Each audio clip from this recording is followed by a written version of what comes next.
बिस्मिल्लाहिर्रहमानिर्रहीम। नाज़रीन, मैं हूं अजमत खान और आप देख रहे हैं प्रोग्राम अजमतनामा। नाज़रीन, आज के प्रोग्राम में हम गुफ्तगू करेंगे बैरिया टाउन के हवाले से। बैरिया टाउन एक पाकिस्तान का उभरता हुआ और एक बड़ा प्रॉपर्टी का नाम है जो यकीनन पाकिस्तान में इस तरह की सोसाइटीज़ इससे पहले ना कभी बनी हैं और शायद ही कोई दूसरा इस तरह की प्रॉपर्टीज़ बना सके।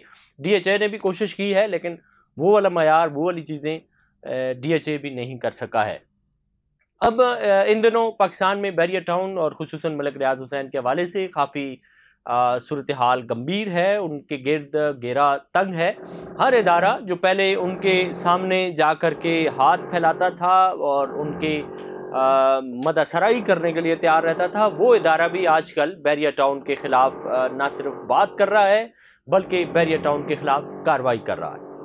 सूरत हाल ये है कि गुज़िश्ता रोज़ इस्लामाबाद हाई कोर्ट में एक बड़ा ज़बरदस्त फैसला हुआ है, जिसमें 26 अरब रुपए टैक्स नादहिंदा करार देकर FBR ने इस्लामाबाद में बैरिया टाउन का एक प्लाजा फरोख्त करने का इश्तिहार दे दिया था। उस इश्तिहार में इतनी सुकम थी कि उसको कापी पेस्ट किया गया, जिसके बाद वहाँ के जो अलाटीज़ हैं वो सारे इस्लामाबाद हाई कोर्ट चले गए। उन्होंने अदालत से रुजू किया कि हमारे साथ जुल्म हो रहा है, इसका बैरिया टाउन से कोई लेना देना नहीं है, ये हमारे हाँ लीज हो चुका है, इसके डॉक्यूमेंट्स हमारे नाम पे आ चुके हैं, हमने ये बैरिया टाउन से खरीद लिया। तो मुदस्सिर लतीफ़ अब्बासी साहब हमारे साथ लाइन पे मौजूद हैं। मुदस्सिर लतीफ़ अब्बासी साहब, आप हमें थोड़ा सा बताइएगा कि गुज़िश्ता रोज़ इस्लामाबाद हाई कोर्ट में ये जो केस आया है, ये बुनियादी तौर पर है क्या? जी, अज़मत साहब, इस सवाल के जवाब से पहले इस केस की तफ़सीलात थोड़ा जानना ज़रूरी है। बैरिया टाउन ने CDA से एक प्लॉट लिया और प्लॉट लेने के बाद उसको अपने इंटरनल प्रोसेस के तहत एडवर्टाइज़ किया कि हम यहाँ पर इसमें इंस्टॉलमेंट पे ऑफ़िसेज़, शॉप्स और जो अपार्टमेंट्स हैं वो दे रहे हैं। लोगों ने वो 3 से 4 साल के इंस्टॉलमेंट प्लान के तहत वो ले लिया और इस वक़्त 90% लोगों ने वो पेमेंट कर दी। बैरिया टाउन ने उनको अलॉटमेंट लेटर, पोज़ेशन लेटर भी दे दिए।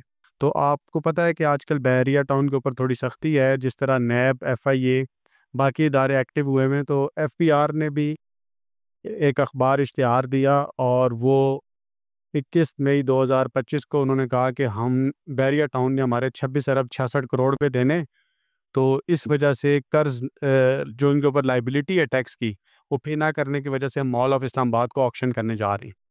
तो मैंने उस वक़्त भी इस्लामाबाद हाई कोर्ट में इसको चैलेंज किया। मीनवाइल वो ऑक्शन पोस्टपोन्ड हो गई। अभी इन्होंने दोबारा 17 अगस्त 2025 को इसको री-एडवर्टाइज़ किया कि हम दोबारा ऑक्शन करने जा रहे हैं 3 सितंबर 2025 को।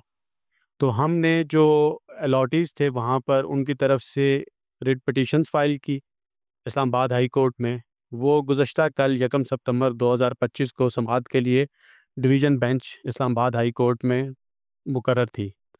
तो वहाँ मैंने कोर्ट के सामने ये बात रखी कि ये जो प्रॉपर्टी है, ये अलॉटमेंट लेटर की हद तक तो बैरिया टाउन के नाम है, लेकिन इसके ऊपर जो बिल्डिंग बनी हुई है जिसके अंदर 220 अलॉटीज़ हैं, वो उन्होंने इंस्टॉलमेंट के थ्रू परचेज़ कर ली है।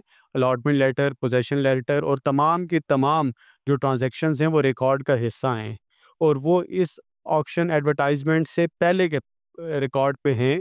तो इसलिए ये जो ऑक्शन करने जा रहा है FBR, ये इल्लीगल वॉइड है, ये नहीं हो सकता।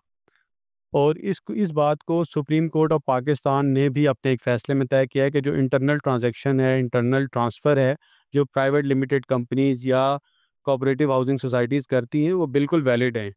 आप ये नहीं कह सकते कि अगर फॉर एग्ज़ाम्पल इस केस में कि जो अलॉटीज़ हैं उनके पास CDA का अलॉटमेंट लेटर नहीं है या CDA के रिकॉर्ड के मुताबिक ये प्लॉट जो है वो बैरिया टाउन का है, तो जो ऊपर लोग रह रहे हैं तो उनका कोई हक़ मलकियत नहीं है।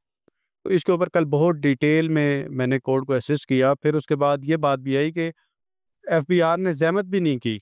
FBR अपने जो कवानीन हैं, income tax rules section 1 to 9 के मुताबिक, 1 टू 9 रूल 4 और 3 के मुताबिक उसको इन्वेस्टिगेट करेगा, एविडेंस जो है एड्यूस करेगा, उसके बाद जाके वो ये करेगा। उन्होंने एक कॉपी पेस्ट ऑर्डर सबको पकड़ा दिया कि आपका कोई राइट नहीं है, आप जाके बैरिया टाउन के ख़िलाफ़ क्लेम करें।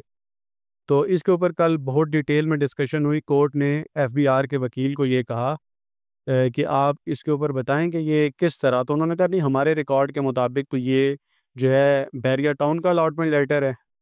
मैंने कहा कि अगर इनके रिकॉर्ड के मुताबिक ये है तो फिर इस्लामाबाद, कराची, लाहौर, ये सारी की सारी जो अलॉटमेंट हुई हुई लोगों के पास हैं, तो किसी के पास भी सीडीए का, केडीए का, एलडीए का जो है वो अलॉटमेंट लेटर नहीं है। जितने भी लोग हैं, चाहे वो घरों में रह रहे हैं या हाईरेज में रह रहे हैं, सबके पास अलॉटमेंट लेटर तो बैरिया के हैं।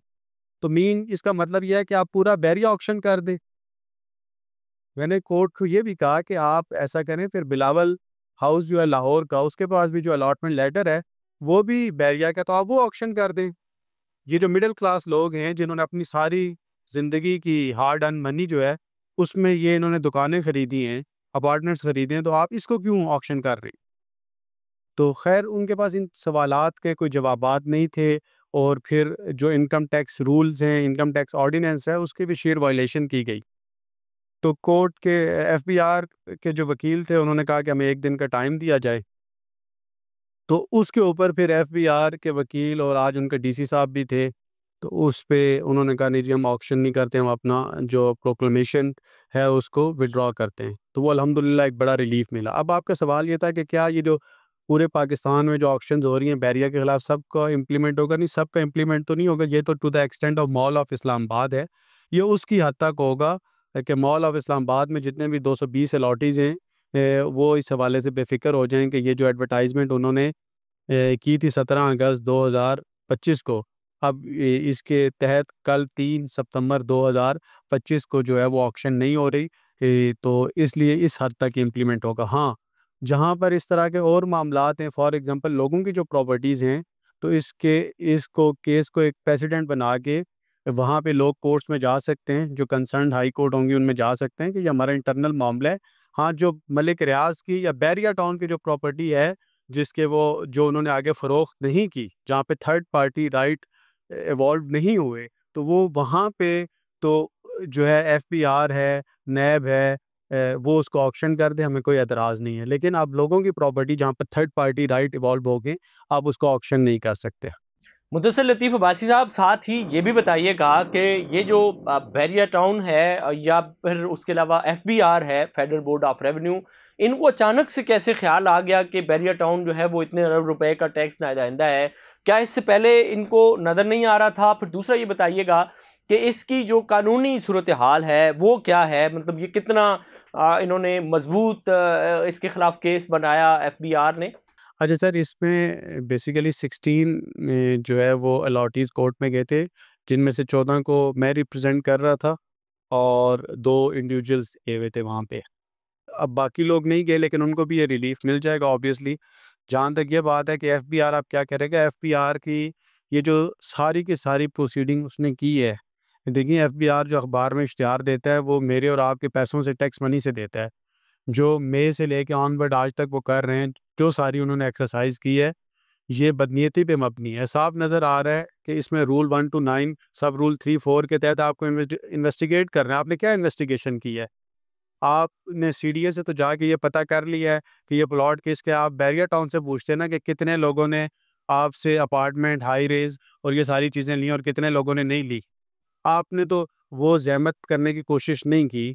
लेकिन दूसरी तरफ जो है आप जो आवाम के पब्लिक का पैसा है उसे इश्तिहारात दे रहे हैं, उसके अंदर लोगों के अंदर एक खौफ फैला रहे हैं।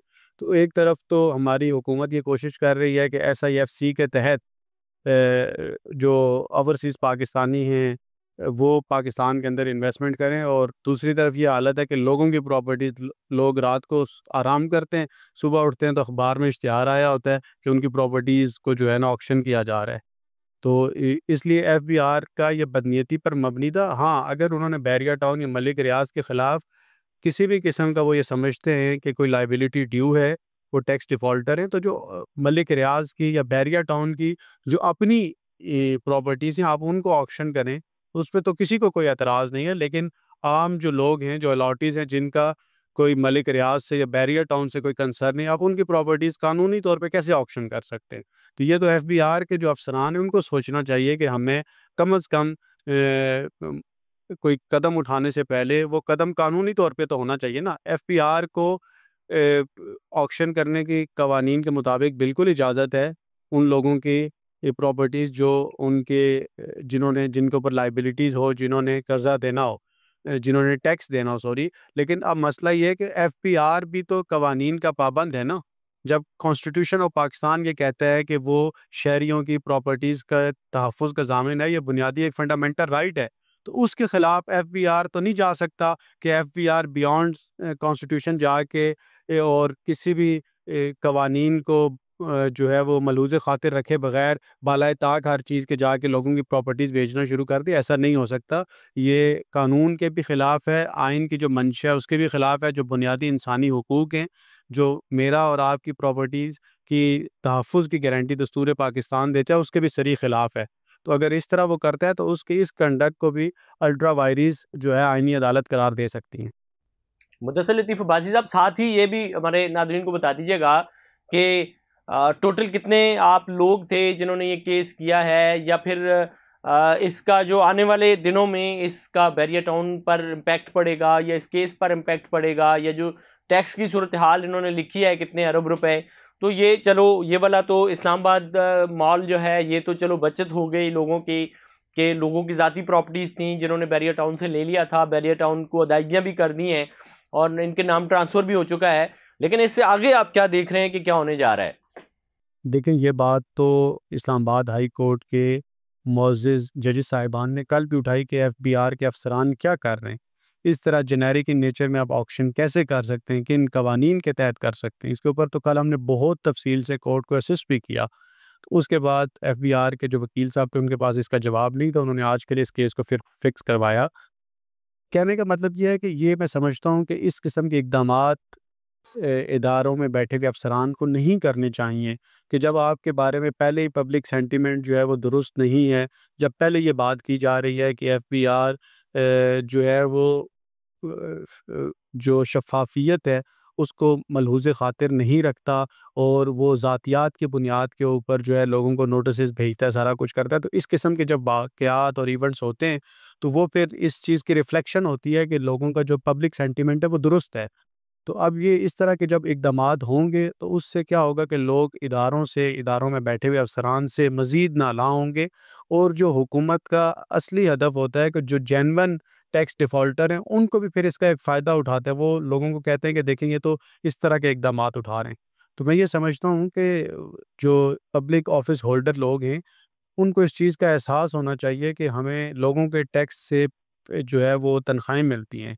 तो हमें ऐसे जो है वो ब्लंडर्स नहीं करने चाहिए जिससे इदारे की साख भी मुतासिर हो, पब्लिक सेंटिमेंट जो है वो भी हमारे ख़िलाफ़ जाए और जिससे जो पूरे के पूरे मुआशरे के अंदर एक अनारकी का समा पैदा हो। तो ये मैं समझता हूँ कि ये एक नैली है और इसके ऊपर एफबीआर को और बाकी भी जो इदारे इस तरह की प्रैक्टिसेस कर रहे हैं, इस तरह नहीं करना चाहिए क्योंकि मुल्क सर तभी तरक्की कर सकता है जब हम उस मुल्क में इस बात को अमली तौर पर यकीनी बनाएंगे कि कानून की हुक्मरानी जो कुछ कवानीन हैं उनके मुताबिक ही इदारे चलेंगे, उनके मुताबिक ही ड्यू प्रोसीजर जो है उसको जब तक मुकम्मल नहीं किया जाएगा उस वक़्त तक हम आगे नहीं बढ़ सकते। बहुत शुक्रिया मुदस्सिर लतीफ़ अब्बासी साहब, सीनियर वकील हैं और नौजवान वकील हैं, बड़े मुतहर्रिक हैं, और इन्होंने इससे पहले भी इस्लामाबाद हाई कोर्ट में ही एफबीआर के अगेंस्ट 3-4 केसेस जो हैं वो उसकी ये वकालत कर रहे हैं। वो आरटीआई से मुतल्लिक थे, जो आरटीआई किया गया था, लेकिन एफबीआर अपना डेटा छुपाने की भरपूर कोशिश कर रहा था, जिसके बाद फेडरल कमीशन ने जो है वो फैसला दे दिया आरटीआई एक्टिविस्ट के हक में। फिर उसके बाद जो है वो केस जो चला गया इस्लामाबाद हाई कोर्ट में, और अब जो है वो उसकी जो आगे समात है वो नहीं है, उस पर भी आपको अपडेट करेंगे। नाज़रीन, आपने ये प्रोग्राम सुना, आपको कैसे लगा फीडबैक ज़रूर दीजिएगा। इसी के साथ अपने मेज़बान अज़मत खान को दीजिए इजाज़त। अल्लाह ने के बाद।